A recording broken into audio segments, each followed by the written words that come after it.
ये वचन इसलिए ले रही हूँ कि तुम्हारी दोनों छोरियों को इस घर में उनकी सही जगह दिलवाए, उन्हें सम्मान दिलवाए। आपको क्या लगा कि आप मुझे 2 हिस्सों में बांटोगे तो मैं टूट जाऊंगी? जी नहीं, एक तरफ मेरा बेटा और एक तरफ मेरा ससुराल। इन दोनों हिस्सों को मैं जोड़ कर दिखाऊंगी और ये मेरा चैलेंज है आपको। तुम अब तक नहीं गई? मैं इस घर से नहीं जा सकती। यहाँ रहकर मुझे आपका दिल और विश्वास भी तो जीतना है। पूरी जान लगा दूंगी एक आदर्श बहू बनने में, लेकिन हार कभी नहीं मानूंगी।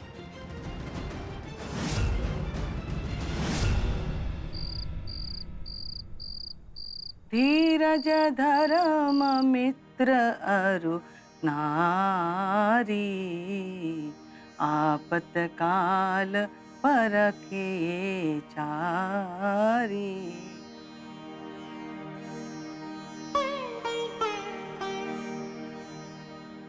रामायण सुनकर तो मन हमेशा ही आनंदित हो जाता है।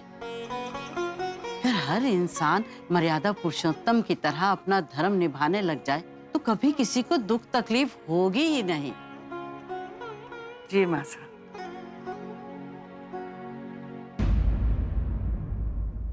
क्या हुआ? तू क्या सोचने लगी? दादी साहब, क्या मैं अपने धर्म का पालन कर रही हूँ?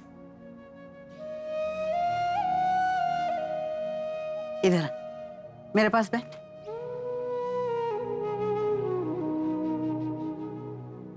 अचानक ये ख्याल तेरे दिमाग में कैसे आया? दादी साहब, अभी आप ही ने कहा कि हर इंसान को अपने धर्म की पालना करनी चाहिए, और मेरे लिए मेरा धर्म है मेरे परिवार की सेवा करना। बिल्कुल सही कहा तूने। आते ही पूरे परिवार की जिम्मेदारी इतनी अच्छी तरह से उठाकर तू अपने धर्म का पालन बहुत अच्छे से कर रही है। नहीं दादी साहब, निभा तो रही हूं, लेकिन अधूरा। क्योंकि दादी साहब, मेरा एक नहीं बल्कि 2 ससुराल है। और दादी साहब, दोनों परिवार की जिम्मेदारियों को निभाकर मैं अपने धर्म को पूरी तरह से निभाना चाहती हूँ। मतलब? शादी के बाद मेरी इस घर के लिए जिम्मेदारियां हैं, लेकिन वहां से आने के बाद आशा बिल्कुल अकेली हो गई है। इस उम्र में उनके लिए पूरा घर संभालना, ऊपर से वीर का सारा काम करना उनके लिए ठीक नहीं है। इसलिए मैं चाहती थी कि इस घर के साथ साथ मैं मासा और वीर की जिम्मेदारियों को भी संभालूं। और दादी साहब, मुझे ये सब करने के लिए आपकी इजाजत चाहिए होगी।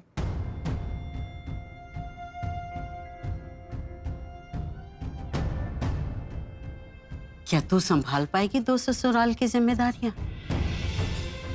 जितनी जिम्मेदारियां तेरी इस परिवार के प्रति हैं, कलावती के घर में भी ऐसी ही जिम्मेदारियां होंगी।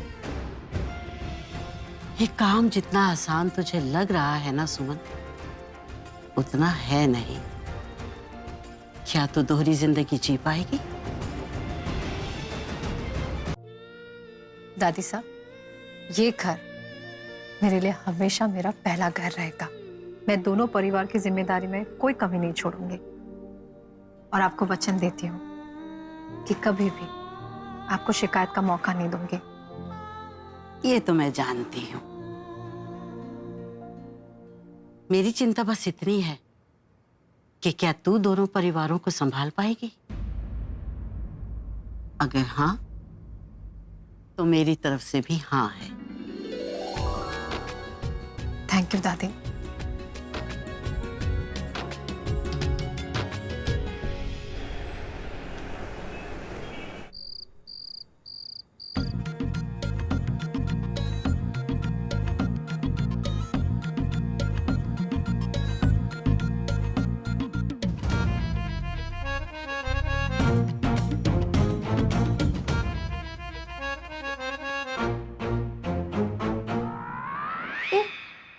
जे मारे हाथ इतने पतले क्यों लग रहे हैं? कहीं बर्तन घसते घसते मारे हाथ तो नहीं घिस गए? दादी साहब, हाँ, मुझसे सॉस गिर गया फर्श पर। ये फिर से गिरा दिया। अभी 6 बार तो पोछा लगाया, पता कहाँ गिराया? ए महाकाल, अरे ये क्या किया लड्डू गोपाल? कोई अपने खिलौने ऐसे फेंकता है? दादी साहब, मैंने फेंके थोड़ी है, ऐसे ही तो मैं खेलता हूँ। माँ मुझे नहीं डांटती है। अरे हमारा तो सर घूम रहा है जे पसारा देख के।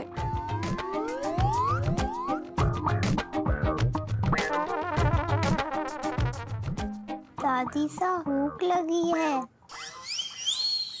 अच्छा ठीक है, कुछ और बनाती हूँ। पहले ये पसारा ना जो फैला है ये उसे साफ करती हूँ। तू ना अपने कमरे में जाके होमवर्क कर ले अपना, जा ठीक है दादी साहब। जा।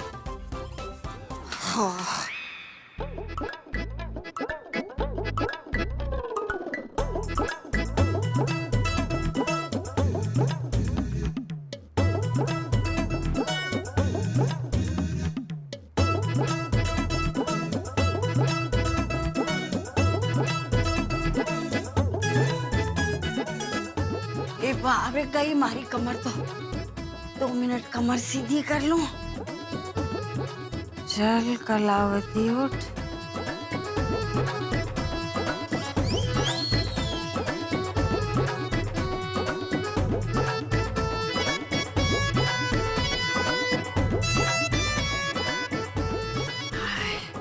कलावती थारा के दादी साहब, मैंने मेरा एक सब्जेक्ट कर दिया, अभी मैं दूसरे में करने वाला हूँ। हाँ? प्लीज आप मेरे लिए कुछ खाने के लिए बना सकती हो?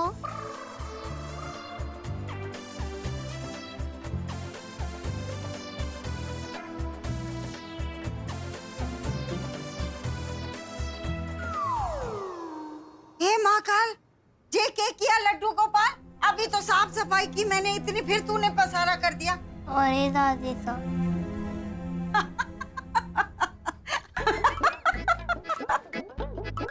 क्यों महारानी बन गई ना नौकरानी?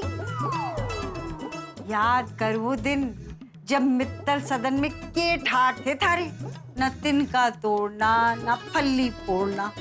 अरे नौकर थारे हाथों में पानी का गिलास पकड़ा के जाते थे, और यहाँ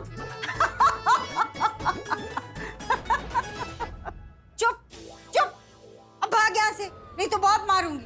दादी साहब, आप किससे बातें कर रही हो? हाँ? खुद से बात कर रही हूँ। अरे मैं किसी से बात करूं, थारे को क्या है? मैं दीवार से बात करूं, फोटो से बात करूं, भगवान से बात करूं, थारे को क्या? तू चुपचाप होमवर्क कर। अरे दादी साहब, हमारी जिंदगी की तो रेल बन गई है। अब जे फिर से इसी पटरी पे लाना है तो किसी ना किसी तरह मित्तल सदन पहुंचना होगा। अब की तिकड़म भड़ाऊं कि हमारे को फिर से मित्तल सदन में रहने को मिल जाए।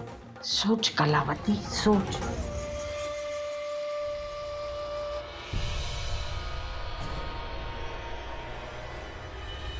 शायद लड्डू गोपाल ही है वो चाबी जो मित्तल सदन के दरवाजे मारे के लिए खोलेगा। अब कोई अच्छी सी प्लानिंग करनी होगी मारे को।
हे कान्हा, आज से मेरी जिंदगी का एक नया अध्याय शुरू होने जा रहा है।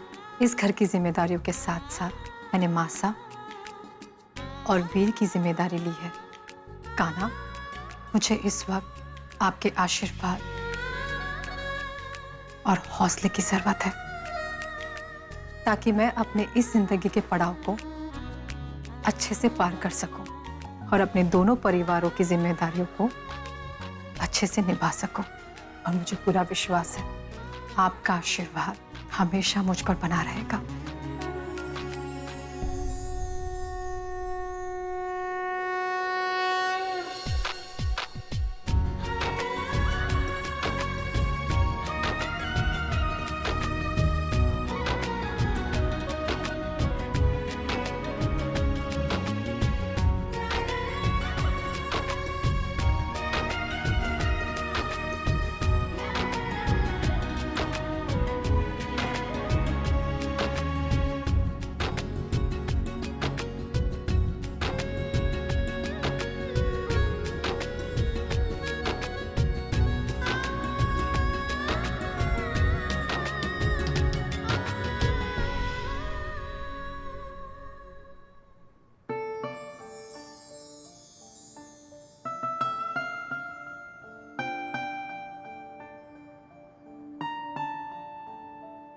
Good morning. Good morning. आप इतनी जल्दी उठ गए? मैं तो हर सुबह इतनी जल्दी उठ जाता हूँ। आपको ऐसे सोते हुए देखकर मुझे बहुत अच्छा लगता है। कितनी प्यारी और मासूम लगती हो ना, बिल्कुल छोटे बच्चे की तरह। आप एक काम करो, आप फिर से सो जाओ। नहीं,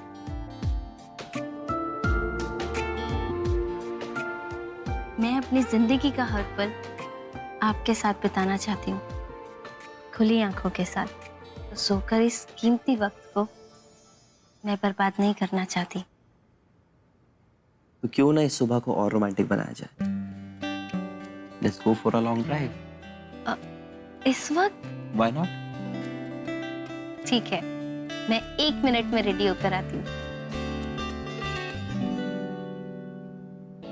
बहुत मेकअप करके घूमती रहती हो ना, आज तुम्हारा स्पेशल मेकअप मैं करूँ।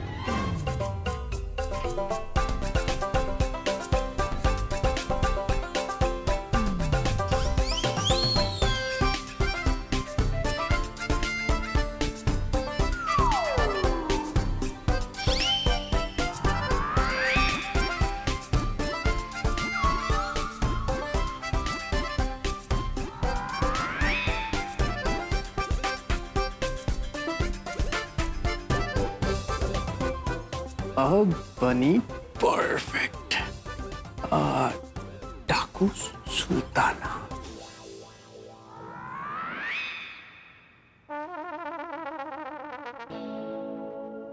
जानू, आप मेरे पास आ रहे थे?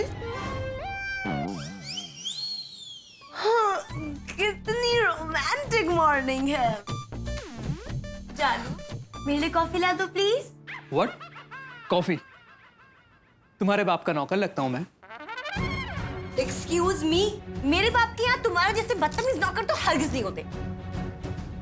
एनीवेज, कॉफी ला दो ना प्लीज। ओहो, तुम्हारा पति मैं हूं, तुम्हें मुझे कॉफी पिलानी चाहिए। जाओ किचन में जाके कॉफी बना के लाओ। जाओ जाओ जाओ। वो क्या है ना जानू, मैं कभी भी किसी के लिए काम नहीं करती, हैबिट नहीं है ना। रियली? अगर गिफ्ट मिले तो भी नहीं?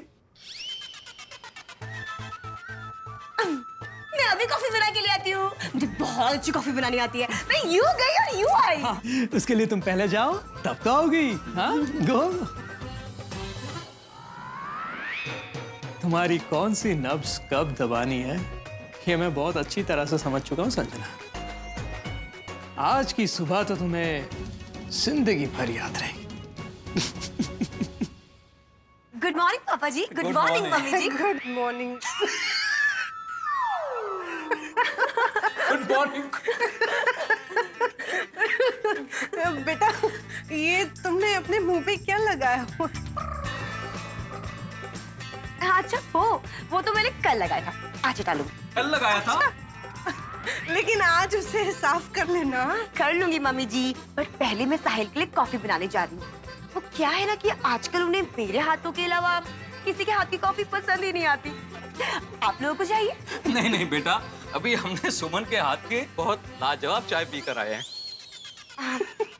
ठीक है, तो फिर मैं साहिल के लिए बना देती हूँ। लेकिन याद से मुंह धो लेना। जी कर लूंगी। गुड मॉर्निंग ताई जी। गुड मॉर्निंग बेटा। ये तेरे चेहरे पर। मुझे पता है, मैं साफ कर लूंगी। ठीक है, जल्दी से साफ कर ले। हाँ? हाँ, जी क्या लगा है?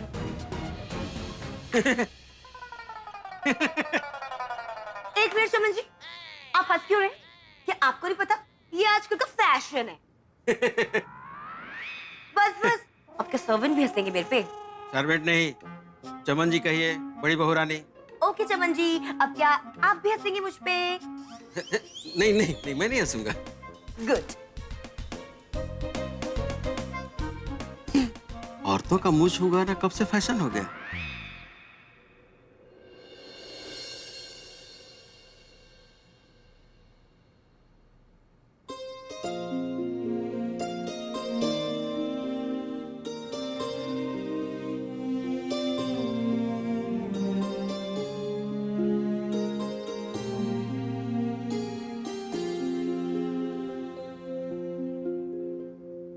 ससुराल ए।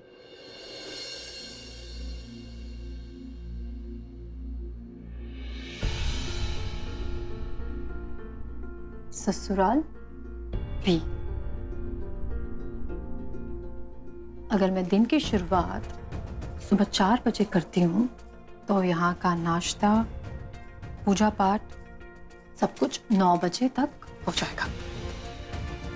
फिर मैं जाती हूँ ससुराल बी, मतलब मासा और वीर के पास। फिर वहाँ मैं पहुँच के मासा का नाश्ता और वीर का टिफिन, उसको स्कूल में छोड़ने के बाद मैं आऊँगी ससुराल ए में। अब यहाँ पे सबका लंच, दादी सा की दवा, ये सब कुछ करने के बाद मैं जाऊँगी वीर को स्कूल से लाने के लिए, मतलब ससुराल बी। वीर को स्कूल से लाऊंगी, फिर वहाँ पे वीर का होमवर्क पूरा करूँगी, मासा के लिए खाना बनाऊंगी, तब तक बच जाएंगे 5। फिर मुझे जल्दी जल्दी वहाँ के लिए डिनर बनाना होगा और फिर ससुराल ए में मैं 6 या 6:30 बजे तक पहुँच जाऊंगी। वहाँ से आने के बाद यहाँ का खाना, दूसरे दिन की तैयारी, मैं कुछ भूल तो नहीं रही हूँ ना?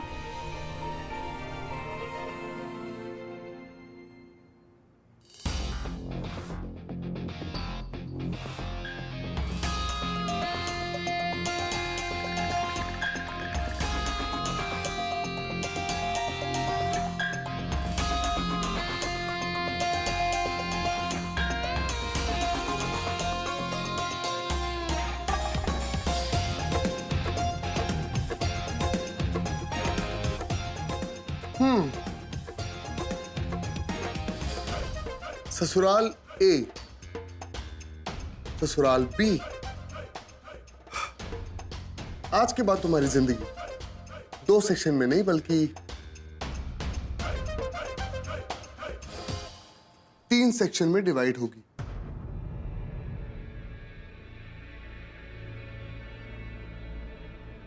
इसका मतलब तुम अपने परिवार के साथ साथ तुम अपने पति का भी उतना ही ख्याल रखोगी। और अगर गलती से भी इन तीनों सेक्शंस में से, I mean to say section A, section B and section C में ठीक से परफॉर्म नहीं कर पाई तो तुम हार जाओगे। वैसे सुमन, तुमने जो ये पूरा एक चार्ट बनाया, तुम्हें लगता है कि ये सब चीजें बहुत आसान है? क्योंकि नॉर्मल इंसान के लिए तो नहीं है, बट अगर तुम्हारे पास कोई सुपरनैचुरल पावर्स हैं तो बताओ मुझे। शायद आप भूल रहे हैं, लेकिन मैं मैनेजमेंट की स्टूडेंट हूँ। टाइम मैनेजमेंट करना सीखा है मैंने, इसीलिए ये तीनों प्रोजेक्ट अच्छे से निभा कर ही दिखाऊंगी।